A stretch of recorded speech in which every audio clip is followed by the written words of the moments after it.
Hi Cubs! Welcome to my vlog! Kung hindi ka pa nakashare dito sa aking vlog, well, don't forget to click the subscribe icon down and also the bell and like and share this video mga Cubs.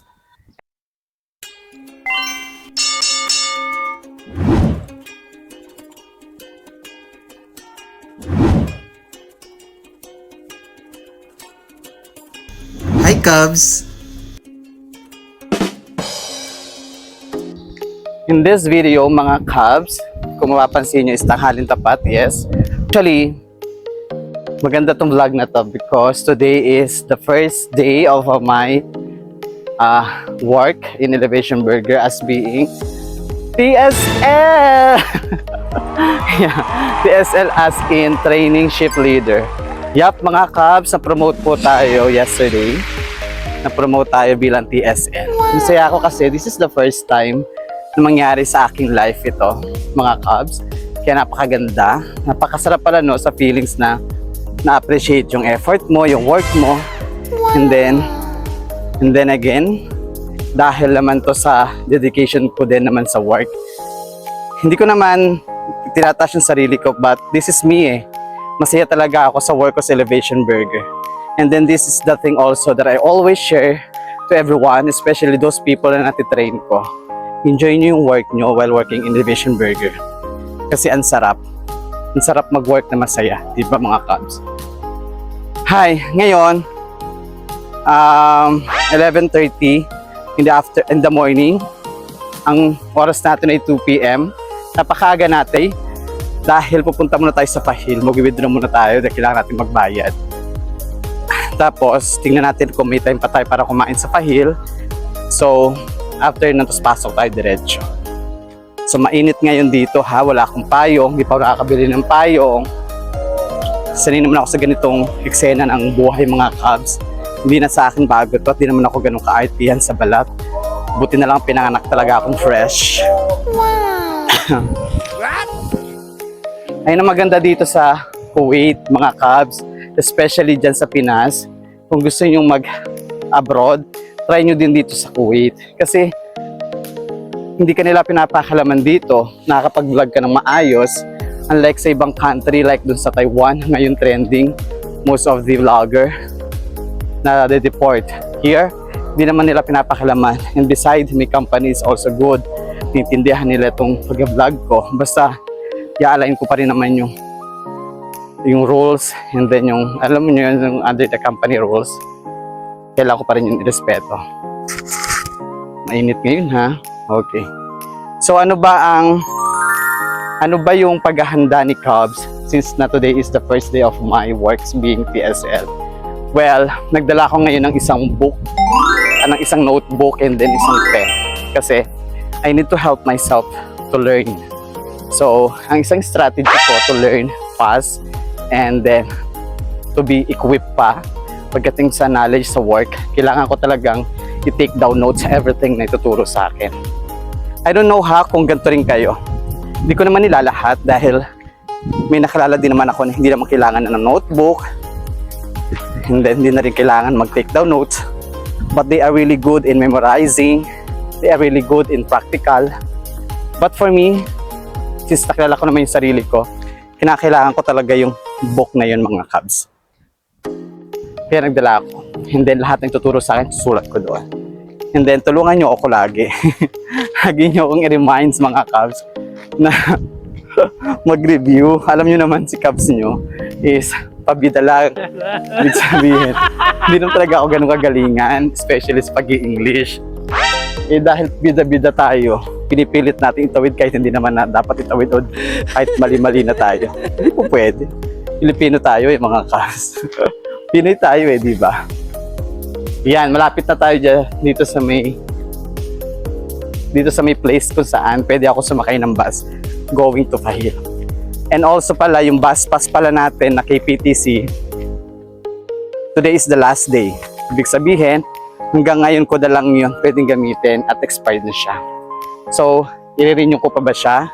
Well, mga Cubs, hindi ko na po siya i-renew.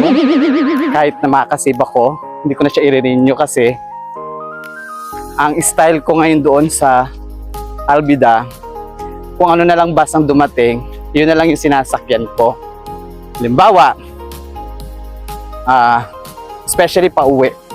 Pagka umuwi na ako from work, napakadalang ng bus dumadaan doon. Pero once na may dumaan na bus, diretso agad yun dito sa lugar namin, dito sa Nilalakaran ko to. Since na hindi naman KPTC lang ang bus dumadaan doon, as in lahat. Ang kadalasan pa, nahuhuli yung KPTC doon sa lugar na yun. Sa oras sa paghihintay ko, lagi nauuna is yung 999 or KGL. So, kapag hinintay ko yung KPTC, masyado ako magtatagal doon. Malilate ako sa pag-uwi. Alam nyo naman, ang oras sa ating mga OFW, ang init dito. Oh. Pero mahangin, ay nakakatuwa. Alam nyo naman ang oras sa ating mga OFW is napakahalaga. Kasi, yung oras na yan ginagamit natin sa pag-work and also sa pagpapahinga. So in short, instead of waiting there in the bus stop for a long time or long minutes, so kung ano ng bus na lang ang dumarating, sinasakyan ko na para makauwi ako. So yun ang ginagawa ko. May bus na eh. Since na lagi na una yung 999 tsaka KGL, so I decided na hindi ko na siya i-renew yung KPT bus pass. So magkakash na lang ako lagi. So magre-ready na lang ako ng cash. So magpe-prepare na lang ako ng cash ng budget ko for the bus. Example, every month magre-ready na ako ng 15 KD or 13 KD. I think cash na yon. Kung sa bus pass kasi mga Cubs, 10 KD lang. Yung 10 KD lang na yan is pwede na yan sa isang bus pass for whole month na yan. Tapos, kahit ilang beses ka sumakay ng bus, pwede. Ayun yung kinaganda sa bus pass. Pero, ang hindi naman kinaganda sa bus pass, hindi yan lahat ng bus na dadaan pwede mo sakyan kahit the same ng number. It depends yan sa company na kinuhanan mo. Kung KPTC company ang kinuhanan mo, doon ka lang po pwede sumakay. But, if like 999 or KGL, hindi ka doon pwede sumakay. Sakay na tayo.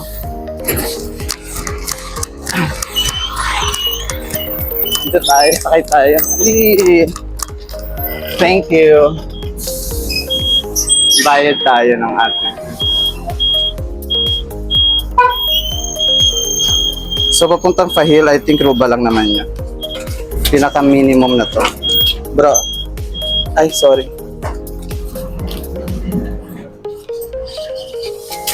Bigyan niya tayo ticket. Let's go.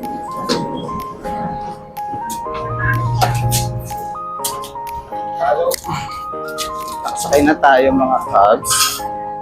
So, lagyan lang natin yung wallet natin. So, ito yung itsura ng bus dito mga Cubs. Kaya sa mga Pinas, may mga nagtatanong, gustong makita. Ay, ang reality dito sa Kuwait, ganito yan. Sakay ka ng bus, tapos pwede ka naman sumakay actually ng taxi, pero mahal. Kung sa lugar namin hanggang Fahil, ang taxi ay around 1 KD. Minsan nga 1.5 pagka dadayain ka ng driver. May ganun din dito. Pero dahil Pinoy tayo, magaling tayo sa tawaran, kadalasan, pinatawaran na natin bago tayo sumasakay. Diba? Ganun din naman kayo dyan. Diba ganun din naman pagka-taxi dyan sa Manila. Pagka-taxi pag hindi ka kukuha sa mga Grab. Kasi Grab kasi naka-maximum na yan eh. Kung magkano yung nakalagay na fare nila online, yun lang talagang babayaran mo. Wala nang sosobra. Pagka sa taxi naman, ay pagtawaran ka din dyan, diba, sa Manila. So, ganyan din dito. Pag ako sumakay ng taxi, sasabihin ko muna sa taxi, kaya rin hanggang Fahil, only 1 KD bro. Tapos pagka binigay niya, pagka pumayag siya, ayun, sumasakay ako. Pero kung di siya pumayag, so far, hindi naman ako sumasakay. Kasi mahal. Biruin mo ang halaga 1 KD, ang differences is 1 KD sa taxi. Yung 1 KD na yon, 4 na ruba na yon. 4 na ruba. So, Roba, equivalent to 1 kg. Pero kung bus, roba lang, isang roba lang. So, di ba, wala ka ng differences, saka-save ka. Kaya uuwi ka pa mamaya. So, pwede mo pa ibayad yung another roba. Di ba? Ganon. Practical na lang tayo. Kahit OFW tayo. Kahit sabihin natin malaki ang sahod natin, we need to be practical most of the time. Hindi lang naman yung pagiging OFW ha. Even sa common lang na na o regular lang na manggagawa dyan sa Pinas. Kailangan mo talaga mag-practical. So, sama ko kayo doon sa akin. Biyahe. Doon sa Pahil. Stop ko muna doon. Yep, ito na yung bus. So, dito na tayo ngayon sa may Pahil mga cars. Okay, so ito yung pinaka last bus stop here in Pahil. So ngayon, tatawid tayo kasi pupunta tayo doon sa may bangko natin. Doon tayo mag-withdraw. So, sa pagtawid pala dito mga Cubs, ingat-ingat tayo pa kasi ang dami na pong naging case ng car accident here sa Kuwait. Alam naman natin na sometimes even na mag-double ingat talaga tayo sa pagtawid. Sometimes may napapahamak talaga kasi depende pa rin yun sa sa driver. Hindi naman natin hawak yung mood ng mga driver. And then plus, ibang nation din kadalasan driver here. Kaya ngayon, mga Cubs, magano tayo? Mag-iingat tayo, double ingat. Nandito na tayo ngayon sa may Pahil. Ang ating bangko is ABK. So, ang ABK is here in Alcott Mall. Sa baba siya ng Alcott Mall. Hyatt Regency, baba pala. Mahangin. Buti na lang mahangin mga Cubs. Kasi yung init niya, hindi siya ganun kainit dahil sa lamig ng hangin. Pero take note na-experience ko din dito. Na kapag ka-summer, yung hangin sobrang init, grabe, kala mo na sa loob ka ng oven. So tawid tayo mga Cubs. Go! Tumawid tayo sa tamang tawiran, sa pedestrian lane. Pero kahit natatawid sa pedestrian lane, double ingat pa rin tayo mga Cubs ha. Dali! Ang ganda ng mall dito. Tingnan. Oh, di ba? Ayun yung mall, oh. Ayun yung Alcott, saka yung Best. Let's go. Punta tayo.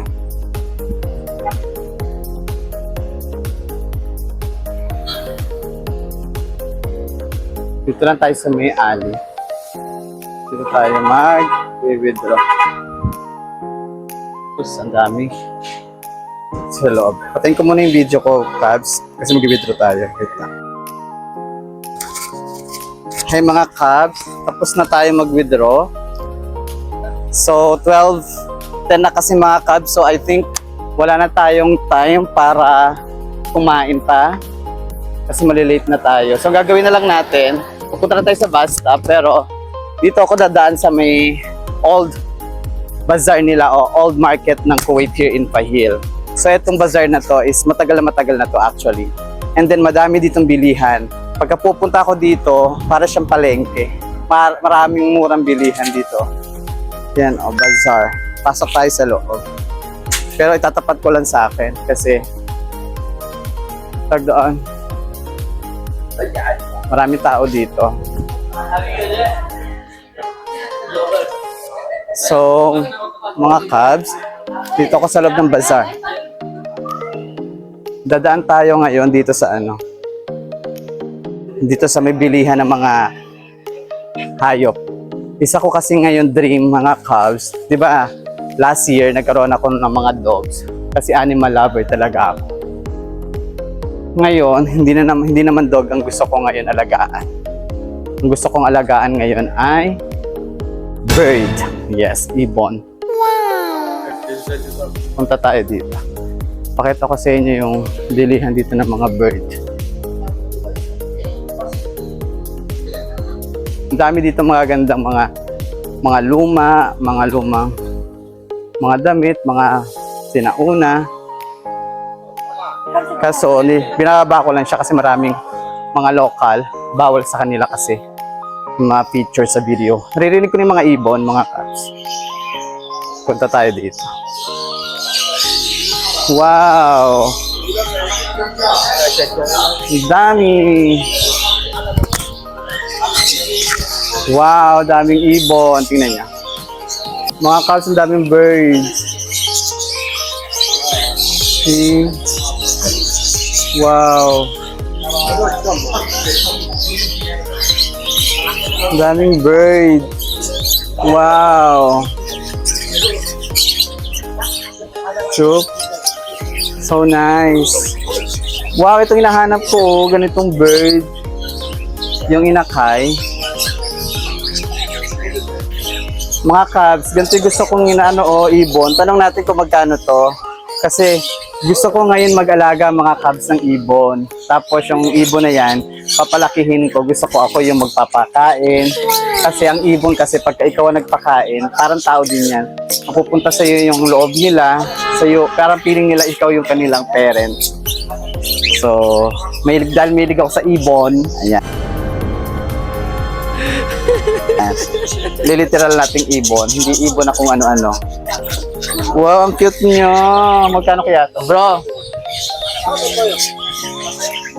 tanong natin mga cubs kung magkano. Dito tayo sa electric fan. Bro, how much this? Bro, busy siya. Hintayin natin siya. Ang cute, ang dami. Tingnan niyo muna. Ang cute niya, oh, cubs. Malabo lang yung aking camera, pero yun, oh, ibon. Ang cute. Mga kalapati, oh, Diyos ko dahil. Sa Pinas, pinang-ano lang natin yan. Pinang lilipad-lipad, pero dito nga mo, oh, para siyang normal lang na ibon. Ang ingay nito, oh. Yes, my darling. Ingay nyo, ah. Ang cute nito, oh. Gusto ko to. Okay mga cubs, tatanungin natin kung magkano tong ibon kasi tapos na siya transaction sa isang customer. Bro, what is this? Ada Karwan, name. Karwan? Karwan. How much this one? How much ada 20K? Huh? 20K. How much the last price? Ada last price 18. 8 KD? 18. Ah? 18. 18. Ah, 18 KD daw siya. Can I see, can I put here? Mga cubs, gusto ko siya kaso nga lang mahal siya. Ang cute niya mga cubs. Ibon. 20 KD, mahal siya. Pero gusto ko talaga mag-alaga ng ibon. Naku, gusto ko magpakain ng ganito. Sino hada bird here? Same. Ada lambat. No, I mean this one. Ada? No, this one. Ada Karwan, name Karwan. When Karwan here? Ada Nopsahan. Ah, dito siya paglaki. Pero ang ganda niya mga cubs, no? 20 KD. Maliit, tapos pag lumaki ganito siya. Yan, o. Diba? Anyway, wala pa tayong budget ngayon mga cubs. Pinakita ko lang sa inyo na this is one of my dream now to have, to care bird. Ayan. Tingnan natin kung papalarin, kung magkaroon tayo ng extra. Gusto ko yan. Gusto ko magkaroon ng bird. So, yun lang mga cubs. So, let's go. Uwi na tayo. Thank you so much. Uwi na tayo. Say vlog daw. Nag-hi-hi sila. So, uwi na tayo mga cubs. So, since na maraming lokal dito, ibaba ko siya kasi mamaya gawing eksena at mamaya pagalitan tayo. So, baba ko lang yung camera mga cubs. Okay? So, ang ganda ng mga bird, diba? Pero mahal siya. 20 KD. Kung sa Pinas yan, magkano na 20 KD? 3.5 yata? O 3.7. Around that. Diba mahal? Pero gusto ko talaga mag-alaga ng bird. Kasi pagka nag-alaga ka ng bird, pag lumaki yun, ikaw yung nagpapakain. Sa'yo siya lagi pupunta. Matuturuan mo siya. Hay nako.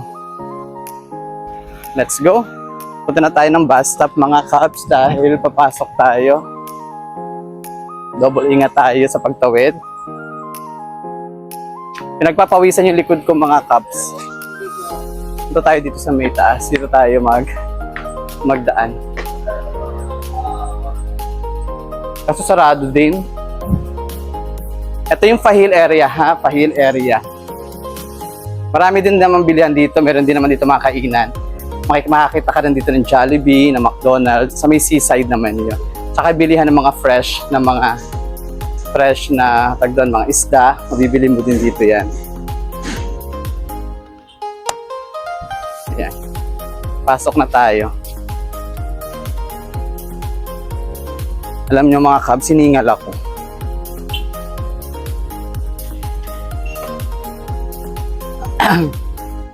Saan yung daanan dito? Lapas pa rin pala tayo, dadaan.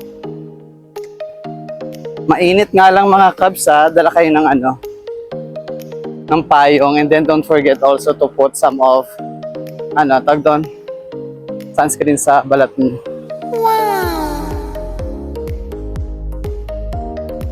Ayan. Pang-protection nyo din, sunscreen. Sanay na talaga ako dito sa Kuwait mga Cubs. Yung ganitong style, mainit, okay lang talaga sa akin. Yung iba kasing mga tao, hindi talaga sila sanay sa init. Kasi hindi sila makapaglakad ng ganito, talaga nagtataxi sila. Pero ako so far, kaya ko naman. Punta tayo sa may bus stop ngayon. Bus stop sa may bandang dulo pa mga Cubs. Ilang yung pagkakaiba dito sa may Fahil. Malayo yung kabilaan daan. Magkalayo siya.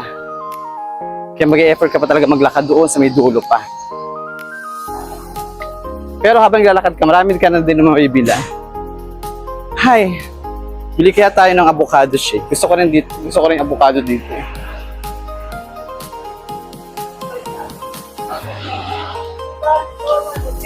Hello. How much avocado? Shake? 1 kg? 1 kg, how much the size? Huh? Can I see? This is a 1 kg. 1 kg to mga Cubs. Avocado. 1 kg is 1 kg 250. Only 1 kg din Ruba? Yes. Okay. Is it good? This is good. But same. This is this one and that. Yeah, I mean, the avocado shake here is good. This With peanuts? peanuts is peanut and honey. Huh? Honey and peanut. Honey. Kala ko onion. Okay. With peanuts and honey. Yung kanila avocado. How much one din Ruba? Can you give me? Okay, yes, I can. How much is that? Okay. Ha? How much is it? Napupunya tayo. Please do it ha, because I have work. Tingnan nyo. Mga Cubs dito pala sa Kuwait, maganda rin pala dito is yung mga fresh juice nila. Katulad nitong mga cane. Dito, talagang nagkalat dito yung cane sugar. Alam niyo yon, yung tubo, yung katas ng tubo, binibenta dito. Ayun o, makikita nyo yan. Ngayon, ang hilig ko naman dito, yung avocado shake nila. Masarap kasing avocado shake dito sa Kuwait. Ang pansin ko lang, malaking pagkakaiba nila dyan sa Pinas. Every time nabibili ako dyan sa Pinas, kapag nagabakasyon ako dyan sa, dyan sa mall, alam niyo yung mga nabibili mga avocado shake. Napapaitan ako. I'm not sure kung ganito rin sa inyo. Napapaitan ako. But here in Kuwait, kadalasan mga nagtitinda ng avocado shake, ang sasarap. Hindi siya mapait, tapos may nuts siya, may honey siya. Hindi siya tinipid. So let's see, eto, tikman natin kung masarap talaga to, kung sulit yung 1 dinaruba. Malaki na siyang size 1 dinaruba. Tingnan natin. Pero ganyan nila, Cubs, ganyan nila ginagawa yung avocado. Yes. Yung nilalagay niya ng nuts, nilagay niya ng honey, nilagay niya ng nuts. So sabi niya, it's only for 1 dinar ruba. So magbayad tayo. Bro, can you put there please? Thank you. Okay, so this is their avocado shake. Ang laki diba mga Cubs? Ngayon, Magtatalo yan sa sarap.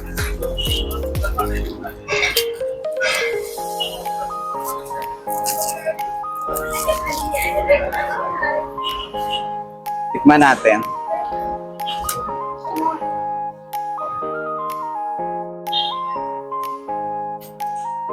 Ang sarap.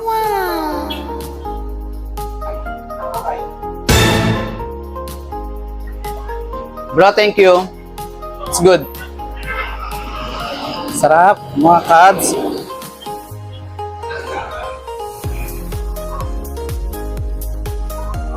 Sa halagang 1 dinaruba, malaki na siya. Mabigat na to ha, pero hindi siya tinipid. Meron siyang gatas, meron siyang avocado and also nuts. Tapos nilalagyan pa nila yung gilid ng nuts at avocado. Kita niya.